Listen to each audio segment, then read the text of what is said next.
आप लोग बहुत देर से सत्संग सुन रहे थे। बड़े सौभाग्य की बात है, हम लोग सोचे ही नहीं थे कि इतना अच्छा सत्संग हो जाएगा और आप लोग समय निकाल करके यहाँ पर आ जाएंगे, क्योंकि पहले से कोई चर्चा नहीं, पहले कुछ सोचे ही नहीं थे। अचानक से इनके घर में आना हुआ, साहब के घर में, और फिर यहाँ घर में ना बिठा करके यहाँ चौक पर लाए हैं। क्यों? क्योंकि घर वाले तो लाभ लेंगे ही, लेकिन दूसरों के लिए लाए हैं, आप लोगों के लिए यहाँ पर सत्संग रखे हैं कि हमारे भाई लोग, बड़े बुजुर्ग और हमारी माता बहनें सत्संग सुनेंगे तो उनके जीवन में कुछ बदलाव आ जाएगा, सबको लाभ मिल जाएगा।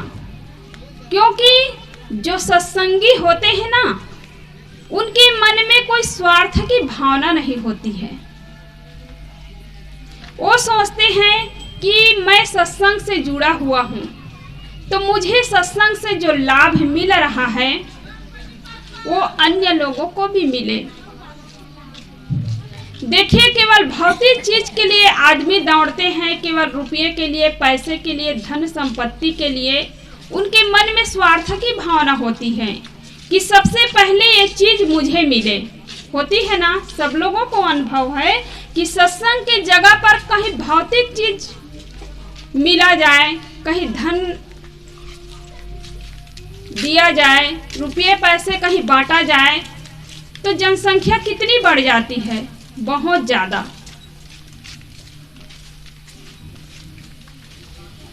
लेकिन जो सत्संगी है, जो धर्म से जुड़ा हुआ है, अध्यात्म से जुड़ा हुआ है, और उनको जो लाभ मिलता है वह सोचता है कि सबको लाभ मिले, सबके जीवन में सुधार आए, सबके मन में शांति मिले। तो आप लोग सत्संग में आए हैं तो यहाँ पर क्या मिल रहा है? सत्संग में आने से न रुपये मिल रहा है, न कोई मेवा मिष्ठान मिल रहा है, न धन संपत्ति, न गहना जेवर, न कपड़ा। यहाँ तक कि आप लोग यहाँ पर बैठे हैं तो एक गिलास पानी पूछने वाला भी कोई नहीं है।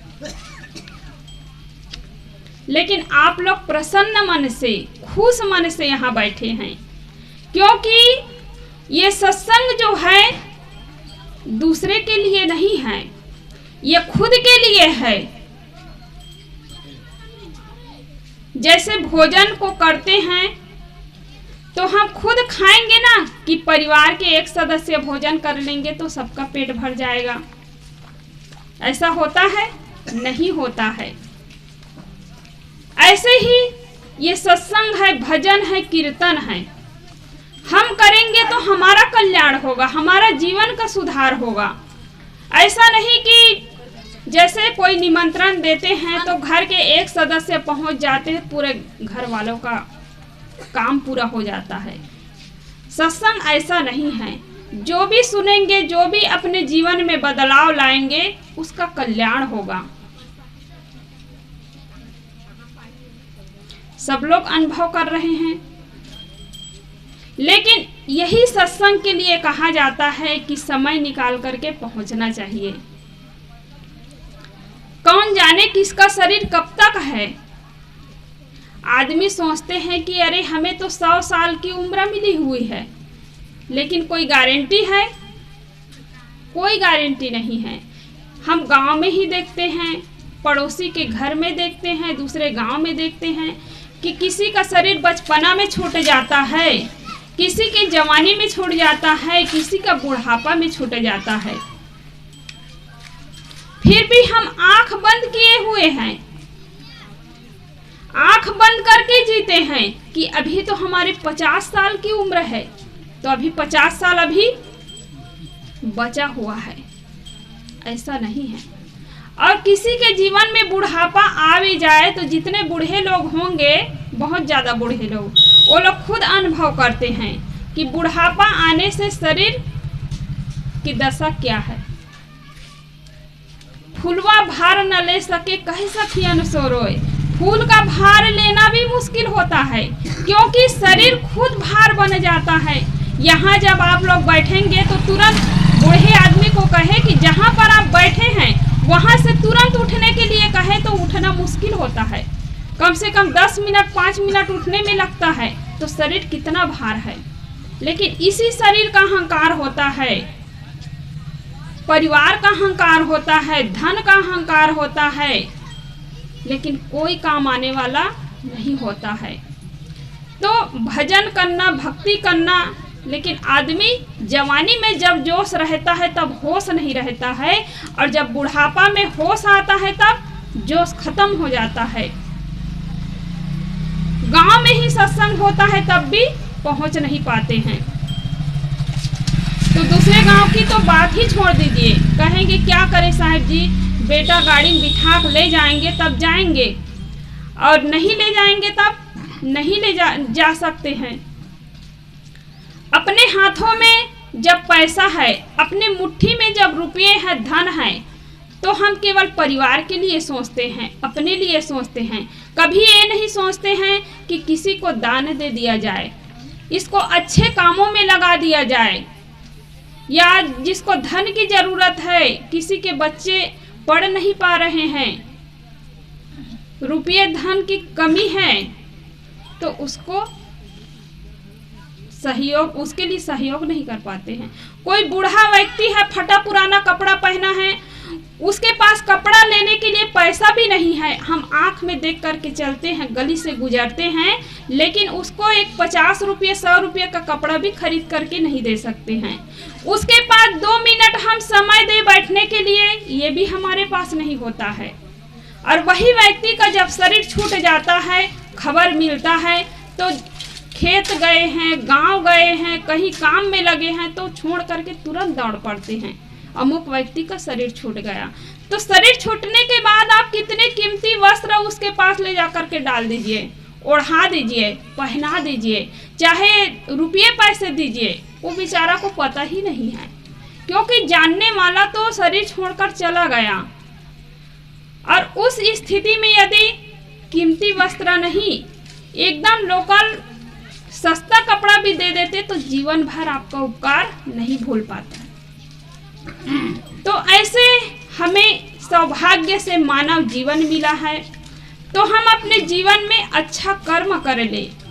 लाभ कमाना तो सब लोग जानते हैं, अभी हम देख रहे हैं ना कि यहीं पर है, 2-4 घरों में ही अभी देख रहे हैं कि एक तरफ शुभ और एक तरफ लाभ लिखा है, शुभ लाभ।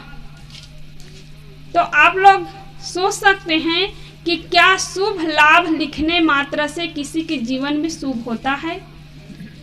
लाभ तो मिलेगा।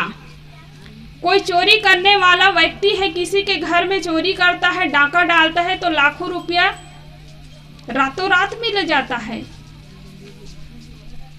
गहना जेवर चुरा लेते हैं, किसी की गाड़ी चुरा लेते हैं, धन संपत्ति चुरा लेते हैं, एक दिन में ही करोड़पति बन जाएगा।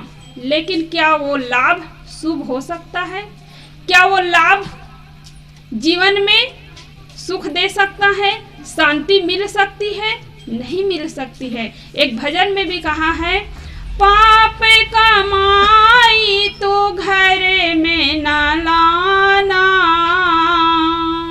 मेहनत की सदा रोटी तो खाना। पाप कमाई तो घर में न लाना, मेहनत की सदा रोटी तो खाना। कभी बोलना न झूठ, कभी करना न लूट, कभी बोलना न झूठ, कभी करना न लूट। नाहक तो किसी का दबाना रे, लेके जग से बुराई मत जाना रे, लेके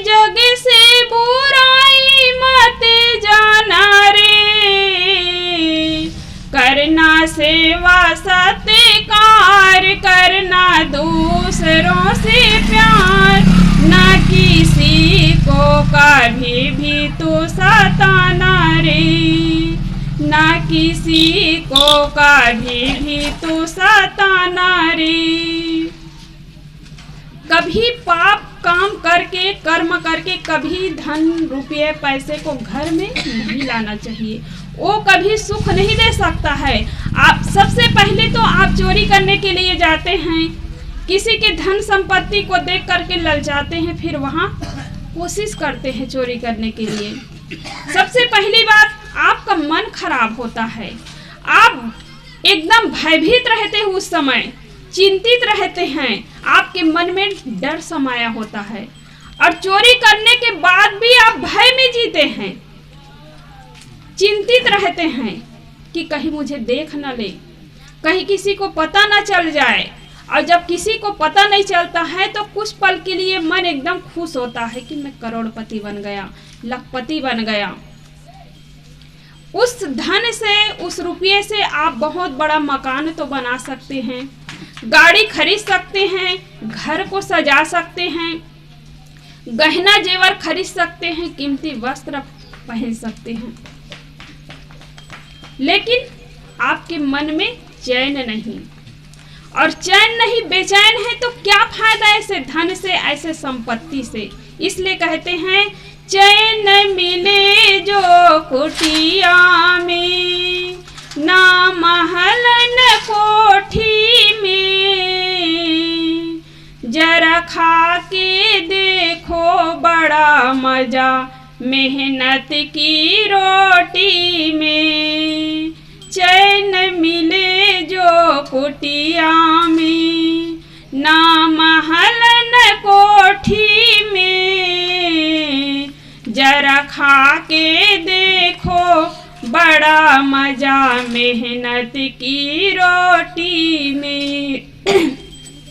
जो लोग मेहनत करते हैं, कमाते हैं ईमानदारी पूर्वक, और वो जब 2 रोटी खाते हैं तो उसके मन में कितनी शांति मिलती है, मन एकदम खुश होता है कि मेरे मेहनत की कमाई है। अब फ्री की वस्तु है, चोरी करके लाए हैं, डाका डाल के लाए, खाएंगे तो चैन नहीं मिलने वाला है। पेट तो भर जाएगा लेकिन आपका मन नहीं भर सकता है, मन प्रसन्न नहीं हो सकता है। इसलिए हमारे मन में शांति मिलनी चाहिए। कोई भी काम करते हैं तो मन प्रसन्न होना चाहिए। तो जब अच्छा काम करेंगे तभी आपका मन प्रसन्न हो सकता है, आपका मन खुश हो सकता है। आप किसी को भटका करके, किसी को भूखे प्यासे छोड़ करके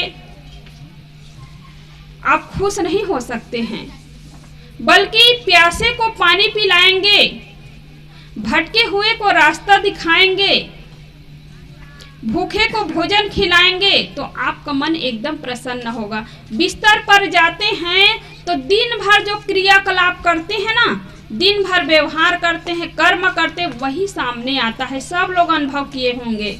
आप किसी के झूठ का व्यवहार करके, गलत करके, कटु बोल करके बिस्तर में जाएंगे तो सुख की नींद आप सो नहीं सकते हैं, चैन की नींद आप नहीं सो सकते हैं। और चैन की नींद नहीं है तो जीवन बेकार हो जाता है। तो भगवान की पूजा करने के लिए मंदिरों में जाते हैं लोग। अभी गणेश भगवान की पूजा हो रही है तो मंदिर में भगवान की पूजा करने के लिए लोग जाते हैं। तो मंदिर के बाहर कौन बैठा रहता है? भिखारी। सब लोग देखे होंगे कि मंदिर के दोनों तरफ, मंदिर के बीच में रास्ता हो तो दोनों साइड भिखारी बैठा रहता है, एक कटोरा लेकर के, कोई कुछ थैला लेकर के या कुछ भी लेकर के। लेकिन बड़े बड़े धनी जो है उस रास्ते से गुजरता है, पार करता है, लेकिन भिखारी पर नजर नहीं डालता है। कहाँ पहुँचता है? वो मंदिर में पहुँचता है जहाँ भगवान बैठे हुए हैं। और भगवान के पास कौन बैठा रहता है? पुजारी। जो भगवान के पास आप रुपये, पैसे, धन चढ़ाते हैं, सोचते हैं कि भगवान को हम दे रहे हैं, लेकिन भगवान के पास जो पुजारी बैठा है ना, वो सबको उठा करके ले जाता है, बढ़िया अपना परिवार पाल रहा है, परिवार चला रहा है, मकान बना रहा है, गाड़ी खरीद रहा है। लेकिन हम मंदिर के बाहर जो भिखारी बैठे हैं उसको जब दान नहीं देते हैं, उसको भूखे प्यासे छोड़ करके मंदिर में जाते हैं तो पूजा बेकार हो जाता है। भगवान भी स्वीकार नहीं करेगा ऐसे पूजा को। तो इसलिए जिसको जरूरत है उसको आप दीजिए, भूखे प्यासे बैठा हुआ है उसको आप दीजिए, तब आपका पुण्य हो जाएगा। एक बार एक छोटा बच्चा था, बहुत छोटा बच्चा था। आजकल वो बस आती है और फिर माता पिता बस में बिठा देते हैं बच्चे को, अपने टिफिन भी संभाल नहीं पाता है ना, इतना छोटा छोटा बच्चा है। तो एक छोटा बच्चा था, रोज स्कूल जाता था, माँ उसके लिए टिफिन तैयार करती थी, बोतल में पानी भरती थी, थैला में, और फिर बस में बिठाती थी। तो बच्चा देखता था कि मंदिर के पास से गुजरना पड़ता था उसको, मंदिर के बाहर भिखारी बैठा हुआ था। रोज देखता था, छोटा बच्चा 4 साल का बच्चा, उसके मन में दया आ जाती है। बड़े बड़े धनी लोग लखपति वहां से निकलते हैं, भगवान के पास ही पहुंचते हैं, मंदिर में पहुंचते हैं, भिखारी पर कोई नजर नहीं डालते हैं। वो छोटा बच्चा देखा तो मन में बड़ी दया आई, अपनी माँ से कहता है कि माँ मेरे लिए 2 रोटी ज्यादा रखना। देखिए बच्चा अब बता नहीं रहा है कि क्यों रखवा रहा है, माँ मेरे लिए 2 रोटी ज्यादा रख देना, मुझे भूख लगती है तो मुझे रोटी की याद आती है, मेरी भूख शांत नहीं होती है। तो माँ सोचती है कि बेटा तो कभी कहता नहीं था, अभी 2-4 दिनों से क्यों ऐसे बोल रहा है। तो बस बिठाने के लिए जब गई, गाड़ी बिठाने के लिए माँ, तो थोड़ी दूर तक देखती है तो वह बच्चा क्या करता है, अपने टिफिन के 2 रोटी निकाल करके वो भिखारी को देता है। फिर उसके माँ देखती है तो सोचती है कि देखिए कितने उसके मन में खुशी हुई होगी, मन उसका कितना प्रसन्न हुआ होगा। वह सोचने लगी कि जो काम मैंने अपने जीवन में नहीं किया, जीवन भर नहीं की, और वो काम मेरा ये 4 साल का बेटा कर रहा है। इनकी बुद्धि देखिए, इनका सोच देखिए, और मैं उसकी माँ हूँ, इसको जन्म दी हूँ, लेकिन मैं कभी सोच नहीं पाई। तो बेटे को सीने से लगा लेती है, एकदम खुश हो जाती हैं। तो छोटा बच्चा था, लेकिन देखिए उसका हृदय कितना विशाल था। कोई बूढ़ा हो जाता है, दिल उसका साफ नहीं है, मन उसका विशाल नहीं है। तो बूढ़ा होने से क्या होता है, सयाने होने से क्या होता है, छोटा बच्चा है, उसके अंदर में समझ है, उसके अंदर में दया भाव है, उसके अंदर में पीड़ा है, तो कितना समझदार है। वो बूढ़ा इंसान भी फैल हो जाता है उसके सामने। तो सबसे बड़ा धर्म क्या है, दया धर्म का मूल है। हमारे मन में दया होनी चाहिए, और दया है हमारे मन में, हम सबके पीड़ा को, सबके दिलों को पढ़ सकते हैं, सबके पीड़ा को समझ सकते हैं। जिसके अंदर में दया है वो दूसरों के दर्द को अपना दर्द समझता है, दूसरे के पीड़ा को अपना पीड़ा समझता है। लेकिन दया ही नहीं है तो दूसरों के दुख दर्द को कहाँ समझते हैं।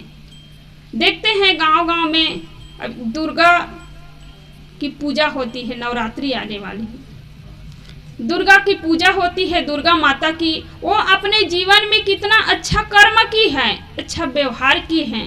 जितने बड़े बड़े देवी देवताओं की आज पूजा हो रही है तो उनके अंदर में अच्छाइयाँ थी।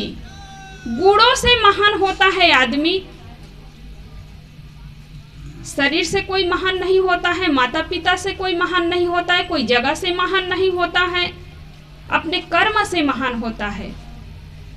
और जितने देवी देवता है, महापुरुष है, अपने कर्म से महान हुए हैं। कोई जन्म से, माता पिता से, जगह से कोई महान नहीं हुए हैं कि अमुक जगह पे पैदा हो गए तो उनकी पूजा हो रही है, अमुक माता पिता से जन्म ले लिए तो उनकी पूजा हो रही है। ऐसा नहीं है। उन्होंने अपने जीवन में कुछ त्याग किया, तपस्या किया, तकलीफ उठाए। आजकल तो बहुत सुविधा है ना, गाड़ी मोटर हर चीज की सुविधा, घर बैठे आपको पूरा सब चीज मिल रहा है। लेकिन पहले जमाने में सुविधा नहीं थी, उसके बाद भी कितने कष्ट उठाए, मेहनत किए, आगे बढ़े, तब उसकी पूजा हो रही। हम सोचते हैं केवल पूजा कर देंगे और हमारा कल्याण हो जाएगा, हमारा जीवन अच्छा बन जाएगा, पाप से हम मुक्त हो सकते हैं। ऐसा नहीं है, हमें भी कर्म करना पड़ेगा, अच्छा काम करना पड़ेगा, तब हमारा कल्याण होगा। तो देवी देवता रख करके जिसके मन में स्वार्थ की भावना है, जो उसे चीज चाहिए, वो भगवान को भी ऐसे स्वार्थी बना देते हैं, देवी देवता को भी स्वार्थी बना देते हैं। जो मांस खाने वाले हैं, बकरा की हत्या करते हैं ले जा करके, तो कहते हैं कि देवी बलि मांग रही। देवी बलि मांग नहीं सकती हैं। देवी जो है देने वाली है। यदि उसको खाने की इच्छा होती, आप लोग जरा सोचिए, खाने की इच्छा होती तो वो तो स्वतंत्र है, आपके पास क्यों भीख मांगेगा भाई? खेत चरत क्यों ना लैया जी, खेत चरते हुए को जाकर के खा सकती है, ला सकती है।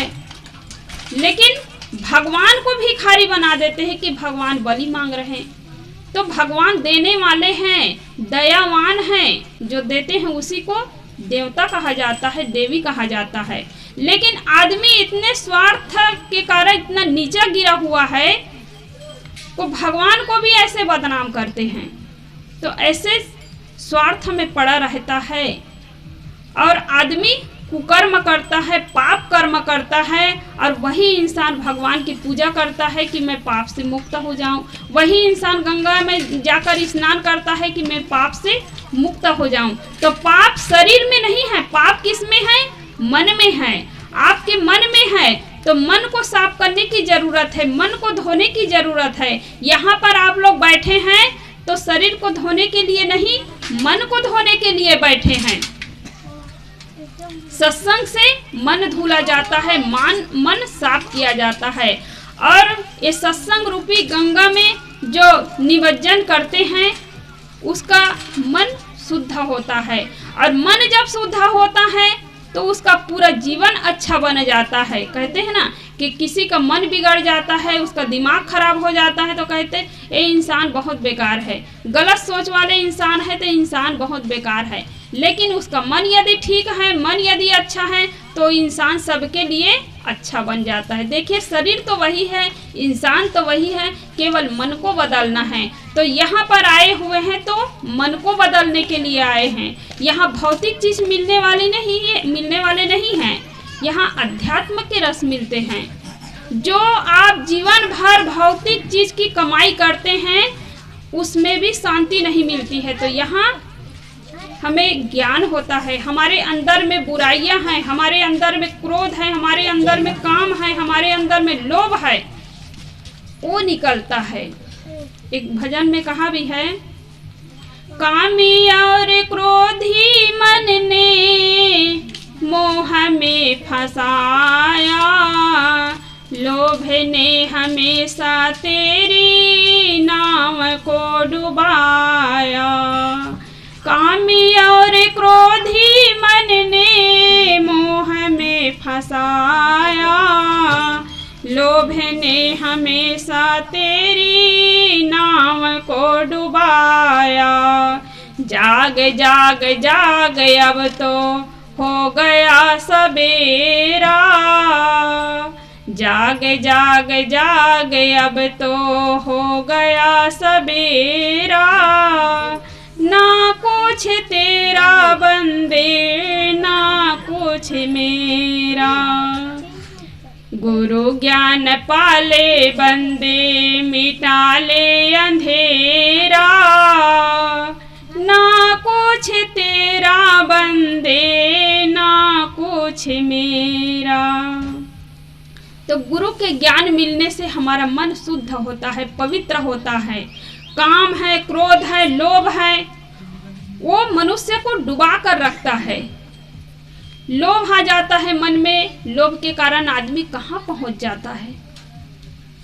क्रोध आ जाता है तो कितनी हानि होती है क्रोध इससे सबको अनुभव है कि पहले क्रोध मन में आता है तो आदमी क्रोध से एकदम भर जाता है, आंखें लाल हो जाती है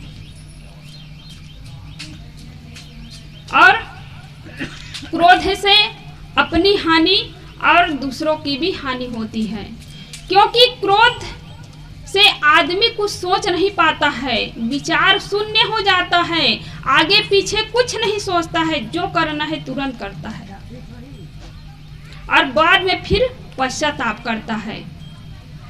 एक भरा पूरा परिवार था, पति पत्नी और एक बच्चा था। पति जो है दुकान चलाता था, तो दुकान से घर पहुंचता है और 10,000 की गड्डी अपनी पत्नी को देता है। पत्नी भोजन बना रही थी और वही बच्चा जो 9-10 महीने का बच्चा वही चूल्हे के पास खेल रहा था। पत्नी भोजन बना रही थी तो बच्चे को तो पास में रखेगी ना, क्योंकि बच्चे को देखना पड़ता है। 10,000 की गड्डी ला कर के देते हैं और फिर वापस दुकान चले जाते हैं। पत्नी 10,000 की गड्डी को भोजन बना रही थी तो वहीं पास में रख दी और फिर कुछ काम के लिए थोड़े दूर चली गई दरवाजे के बाहर। इधर बच्चा वो 10,000 की गड्डी को लिया और बच्चे को कुछ मालूम ही नहीं रहता है कि क्या हानि है क्या लाभ है। जिसको छूने के लिए मना करो उसको छुआ जाता है, काम बिगड़ जाता है, बच्चे को ही संभालना पड़ता है ना। तो 10,000 की गड्डी लिया बच्चा और फिर उस गड्डी को पकड़ करके खेल रहा था और चूल्हे में डाल दिया, पास में खेल रहा था और चूल्हे में डाल दिया तो आग जलने लगी तो बच्चा ताली पीट पीट करके हंसने लगा। 9-10 महीने का बच्चा थोड़ा हो जाता है ना, इसे ताली पीटता है, ताली पीट कर हंसने लगा वह बच्चा, क्योंकि बच्चा जो है काम बिगाड़ता है तो उसको बहुत आनंद आता है, बहुत खुशी होती है, पीटने लगा। उसी बीच वो आती है महिला, बच्चे की माँ देखती है तो उनको बड़ा दुख होता है कि इतने मेहनत से 10,000 रुपया इकट्ठा हुआ था और इन्होंने इसमें डाल दिया। गुस्से में कुछ नहीं सोचा, देखिए रुपये से बढ़कर तो बच्चा है ना, लेकिन गुस्से में कुछ नहीं सोच पाई, बच्चे को उठाकर वो चूल्हे में डाल दी। बच्चा का शरीर छूट क्या होगा उसमें पड़ा तो कुछ देर रोया, फिर सदा के लिए शांत हो गया। उसके पति को खबर मिलता है, पति दौड़ करके आता है, ये दशा को देखता है तो वो भी कुछ नहीं सोचता है, पत्नी को जोर से धक्का देता है तो दरवाजे के पास दीवार में टकरा करके उसका सिर फट जाता है। पत्नी भी तुरंत, अब सबको पता चलता है तो उस पति को, उस व्यक्ति को ले जाकर के आजीवन कारावास में डाल देता है। तो देखिए ये क्यों हुआ, एक क्रोध के कारण एक हरा भरा बगिया का नाश हो गया। तो आप लोग भी परिवार में रहते हैं तो एक आग बने तो दूसरे को पानी बन जाना चाहिए। ऐसा नहीं कि एक व्यक्ति क्रोध है, कुछ काम से क्रोधित है तो उसमें और पेट्रोल डाल दिया जाए ताकि और जले, लेकिन आदमी सोचते हैं एक कदम कोई आगे बढ़ता है तो पीछे वाले और 2 कदम आगे बढ़ता है। तो क्रोधी व्यक्ति कुछ सोच नहीं पाता है और सामने वाला फिर वही काम करता है। तो एक क्रोध में आग बने तो दूसरे को शांत रहना चाहिए। जितने मन में भड़ास है, जितना बोलना है बोलिए, और सामने वाला भी शुरू कर देता है तो झगड़ा कभी शांत होने वाला नहीं है। कुछ देर में बोल करके शांत हो जाएगा और क्या करेगा, और फिर बाद में हानि होने के बाद पश्चाताप करता है। कोई आदमी कटुवाणी बोल करके, क्रोध करके कोई खुश नहीं हो सकता है। इसलिए हम अपने जीवन को अच्छा बनाएं, अपने मन को अच्छा बनाएं। यहाँ पर सब अपने मन को अच्छा बनाने के लिए बैठे हुए हैं। तो सत्संग से क्या मिलता है? सत्संग से भौतिक चीज मिलने वाले नहीं, की चीज मिलती है। रुपये पैसे नहीं, लेकिन रुपये पैसे पाकर भी जो शांत नहीं है, जिसके मन खुश नहीं है, ऐसे चीज यहाँ पर मिलते हैं। और सत्संग से जुड़ा हुआ व्यक्ति है, जब परिवार में कोई तकलीफ आती है, परिस्थिति ऐसी आती है, बहू बेटा से तकलीफ, पड़ोसी से तकलीफ, तो वो व्यक्ति संभल जाता है, अपने आप को संभाल लेता है कि संसार में कोई किसी का नहीं है, ना कुछ तेरा बंदे ना कुछ मेरा, कोई किसी का साथ देने वाला नहीं है। तो इसलिए हम अपने जीवन में कुछ अच्छा काम करते रहे, सत्संग से जुड़े रहे, धर्म ग्रंथ अपने घर में रखिए, आपका जीवन अच्छा बनेगा तो आपके बच्चा है, आपके नाती है, पोता है, उसका जीवन भी अच्छा बनेगा।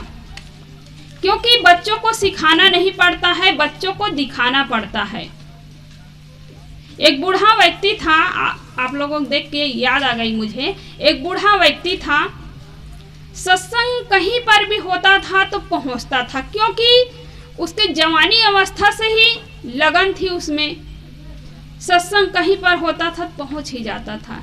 एक समय ऐसा आया, बुढ़ापा की अवस्था में आंख से कम दिखाई देने लगी, कान से भी बहरे, आंख से भी अंधे, सत्संग में जाता था तो एक चौराहे में बैठ करके एक व्यक्ति देखता था कि हाँ, बूढ़ा बाबा सत्संग में तो जाता है, लेकिन आंख से अंधा है, कान से बहरा है, न सत्संग के बातों को समझ सकता है, न किसी को सुन करके बता सकता है, तो क्या फायदा। मन हो रहा था लेकिन मन को संभाल कर रख रहा था। एक दिन चौराहे पर खड़ा करके पूछ ही लेता है कि बाबा जी, आप सत्संग में जाते हो तो क्या फायदा, आपसे आंख से अंधे हो, कान से भी बहरे हो, किसी को बता नहीं सकते हो, न आप खुद सुन सकते हो न देख सकते हो। तो बूढ़ा बाबा ने बड़ा गजब का उत्तर दिया कि बेटा, यह बात तो सच है कि मैं आंख से अंधा हूँ यह बात भी सच है कि मैं कान से भी बहरा हूँ, लेकिन मैं सत्संग में इसीलिए जाता हूँ ताकि मेरे नाती है, पोता है, मेरे पड़ोसी हैं, बहू है, बेटे हैं, वो एक दिन चल कर देखेंगे कि मैं जिस जगह पे जाता हूँ जीवन सुधार की जगह है, कल्याण की जगह है, मोक्ष की जगह है, ताकि उनका जीवन भी अच्छा बन जाएगा। मुझे तो लाभ मिलेगा ही और मेरे परिवार है, गांव के लोग हैं, उनको भी लाभ मिलेगा। और सही बात है, कहीं पर आप दौड़ दौड़ करके जाते हैं तो हर व्यक्ति सोचते हैं कि ये व्यक्ति दौड़ दौड़ कर जाता है तो कहाँ जाता है, क्या करता है, आदमी सोचता है और जा करके देखता भी है। कहीं पर कोई चीज़ की प्रशंसा आप सुनते हैं तो आपके मन में खलबली मच जाती है, तो कब हमें वो चीज़ मिले, कब देखने को मिले, कब खाने पीने को मिले, इस प्रकार होता है।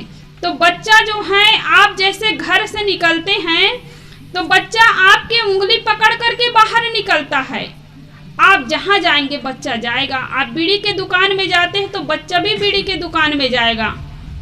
आप शराब के दुकान में जाते हैं तो शराब के दुकान में बच्चा जाएगा और देखता है कि पिताजी बोतल चढ़ा रहे हैं, पिताजी बीड़ी पी रहे हैं, तो बच्चे के मन में क्या होता है, कोई भी चीज़ उसके सामने खाएंगे, देखेंगे तो मन होता है कि जरूर इसमें कुछ ना कुछ स्वाद होगा, क्योंकि बच्चा तो खाना जरूर जानते हैं, भले कुछ ना जाने, लेकिन खाने के लिए साल भर का बच्चा भी नहीं होता है, बहुत छोटा रहता है, लेकिन कोई भी चीज को पकड़ेगा तो मुंह में ही डालेगा। तो बच्चे के मन में लालच आ जाता है, मन होता है कि इसमें कुछ ना कुछ स्वाद होगा, इसलिए पिताजी पी रहे। बच्चा थोड़ा बड़ा होता है फिर शुरू कर देता है। अब शुरू आप किए हैं तो बच्चे को कैसे समझा सकते हैं, कैसे सिखा सकते हैं। तो इसलिए आप अपने जीवन को अच्छा बनाएं, तब बच्चों को कुछ अच्छा सीख दे सकते हैं। और हर माता पिता चाहते हैं कि हमारा बेटा बड़ा होकर के अच्छा इंसान बने। आज डॉक्टर की कमी नहीं है, मास्टर की कमी नहीं है, इंजीनियर की कमी नहीं है, वकील की कमी नहीं है, लेकिन अच्छे इंसान की कमी है। तो भले कुछ बन पाए या ना बन पाए, लेकिन अच्छा इंसान जरूर बनना चाहिए। कहा भी है, किसी के काम जो आए उसे इंसान कहते हैं, पराया दर्द अपनाए उसे भगवान कहते हैं। तो किसी के काम आता है उसे इंसान कहते हैं, और पराया दर्द अपनाते उसे भगवान कहते हैं। भगवान के पास जाते हैं तो अपने दर्द को मिटाने के लिए जाते हैं, सुख मांगने के लिए, मोक्ष मांगने के लिए जाते हैं। तो इंसान से बढ़कर कोई ईश्वर नहीं है, कोई भगवान नहीं है।